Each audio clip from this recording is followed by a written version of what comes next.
Good afternoon, folks. All right, so been a couple days since I've checked in here. I've had my kids over the weekend. Had a great, wonderful time with them. Had a couple wins with them, and that's kind of what I want to talk about. Um, you can probably see from my shirt here, Overcome Together. This is of course, it's reversed and all that. Reboot Recovery.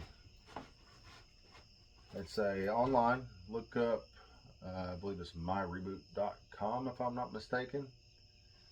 Or just look up Reboot Recovery. You'll find it. Trauma recovery, things like that. There's a group up here where around my area, but it is online. It's completely free. That we meet weekly and discuss some things. Now, the idea behind this group is to acknowledge, recognize, and overcome past traumas and things that you just haven't quite figured out how to cope with or deal with, or emotions that you haven't quite figured out how to understand. Now, I've had a pretty rough and eventful childhood and upbringing, so there was a lot for me to unpack and figure out why I was so, I don't know, emotional, I guess. So, going through this course has really helped me out. There's been a couple books that I've read that also touch on this, one of which is Nonviolent Communication by Marshall Rosenberg. Highly recommend that book to anyone. Another is called Anger by Gary Chapman. Now, there are a few others, but these two really resonated with me. Um, the books combined really help you identify, recognize, and work through emotions. So, say if you're getting angry a lot, or you're a bit of a hair trigger, um, a bit of a short fuse, if you will, you're not quite sure why it's causing some problems in your life. Maybe you have some past problems that you just haven't quite worked through. And every time an event comes up that triggers those emotions, those past issues pop up in your subconscious, and they just kind of further and amplify those emotions. So if you can address those and work through those and get to know yourself on a very deep level, then you become a lot calmer and a lot more um, reserved, and have a lot more self-control, things like that. This stuff has helped me tremendously. Now, the wins that I was talking about, and this is why this is kind of important, is if you can figure out your own stuff, sort through your own garbage, clean your own uh, life up as far as your mindset, all your emotional baggage and all that stuff. You clean that up, you can help equip your kids to do the same thing. Now, I had two events that happened over the weekend. First one, three boys, two of which, the older two, have a bit of a problem that I've been seeing where one, doesn't matter which one, they both do it. Same order of events, doesn't matter which kid, fill in the blank.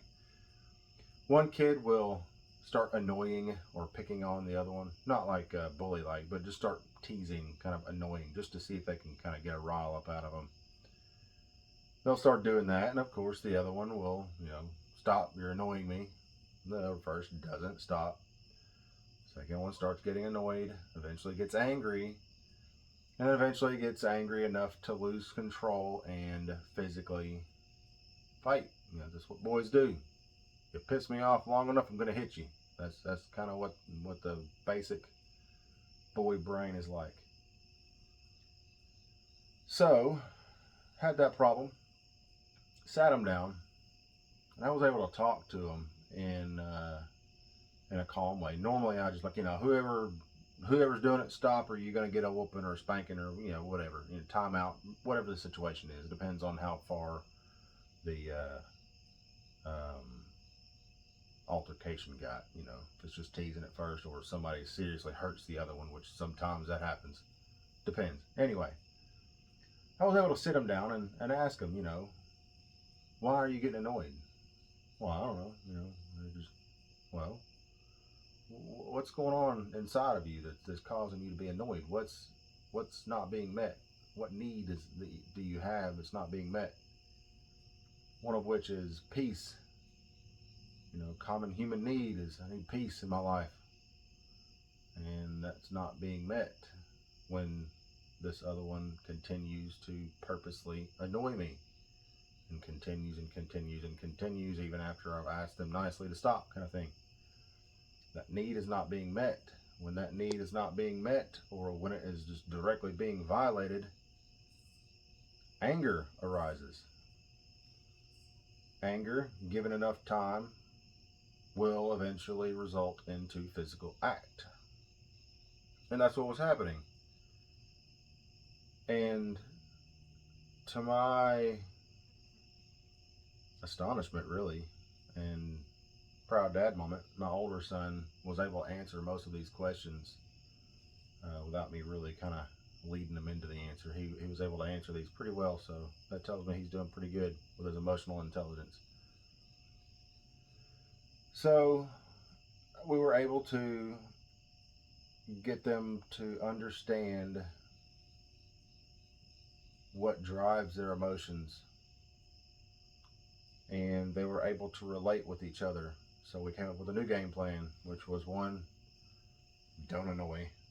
2, if you do and somebody asks you to stop, stop. 3, if someone annoys you and you ask them to stop and they continue, leave. Get away from them. Separate from the situation. Let yourself cool down. If they continue to follow you as you're leaving, go towards an adult. That was our solution. Let the adult handle it. And that's usually what they've done. Now, after this happened, after this conversation we had, and this is very important, I noticed almost immediately, same thing happened. One child started doing something that was getting on the other child's nerves. The child that was getting annoyed asked him nicely, said, brother, will you please stop doing that? You're getting on my nerves. It's making me angry. The other brother stopped. And I noticed that. And I caught him right there. I said, look. I stopped them from doing what they were doing. And I said, I want to let you boys know that I saw that. I'm very proud of you. And as soon as they notice, hey, we're not in trouble, we're actually getting, praise for what we just did. Entire rest of the day was just like that. Every chance I got, that what you did right there, that was good. So it's very important to enforce good behavior. It's one of my first points. Second point, it's very important to be able to help your children be able to work through their emotions. They are young. They don't know how to do that. Heck, most adults don't know how to do that. Took me long enough. But you can't teach them unless you teach yourself first. So, folks, I would urge you that if you got any past problems you ain't quite figured out, or you're a little bit emotional, up and down, angry, sad, whatever the emotions may be that's not pleasant, look into it. Knowledge is out there. Just because you weren't taught by your parents or by the folks that raised you, or maybe you never learned, or whatever the situation, doesn't mean the knowledge isn't out there. My other win was with my middle child. He had a birthday, and we got him a little monster truck RC car. And I told him that we got to the park, and I was like, look, I said, this thing's brand new. Just because the remote's got batteries doesn't mean that the car itself is fully charged. So we got out there, and it worked for a little bit, but of course it got going slow, and the battery died because it hadn't been charged out of the box. And of course that's normal. We get it. Well, he was really upset, and he was really bummed out because his new car that he was really, really excited about did not work. So again, well, let me back up. He got mad and he went to hit the car. You know, take his frustration out on the car, kind of thing. Like, oh, this, I'm angry. This is a stupid present, kind of thing. You know, I could see what was going through his mind. Part of me got a little frustrated, and I almost got. I was like, I just spent a lot of money on this car. How dare you hit it, kind of thing. Take care of the stuff I just got you. But I stopped myself and I thought about it. You know what? I get it. I get where this kid's coming from. One, he's probably tired. It was a long day. Two, it's a big letdown. Especially in front of some other kids, and other kids were kind of poking at him. Oh, that's a slow car and all that stuff. It kind of hit where his pride was at. So I was able to relate with him, and pulled him up and I said, look, I was like, you're really bummed out about that car not working, aren't you? He's like, yeah. I was like, you were really, really excited about it, and you got really sad and a little bit angry when it didn't work the way you thought it was going to. And then all of a sudden, all these kids start coming up to you saying that, oh, it's just a slow car, and kind of making fun, right? He's like, yeah, it made me angry and made me really sad and upset. Just the fact of me just being able to relate with him and understanding where his emotions were automatically changed his mood. And then, of course, it's like, look, it's like, it'll be all right. We'll put the truck up for now, take it home, charge it. It'll work better next time. You'll have fun next time. You get to play with as much as you want. And I told him, I said, for now, let's have some fun while we're here. And I gave him a big hug. And immediately it was like, okay, his emotions got confirmed, and he was able to let go of them. So once he was able to let go of them, I was able to reinforce a positive emotion with love and support. And children react to that strongly. You'd be surprised at how easy you can turn a child's mood around just by understanding them, trying to relate with them, make them feel heard, and then give them a gentle nudge in the right direction. Hey, look, we don't have to be like this. We can have fun. We'll address this, later on if it's something that can be. So, parents, straighten up your own stuff if you got any. Try to relate with your kids. Be there for them. This world needs it. Kids nowadays are desperately, desperately needing their parents. Especially the older ones. You get like teenage years. I wonder why we got all this weird stuff going on. I blame the parents. Got to be there. It's a responsibility, folks. Don't take it lightly. All right, well, that's what's on my mind past few days. Other than that, it's been pretty good. Missed y'all. I'll have some more videos up next time.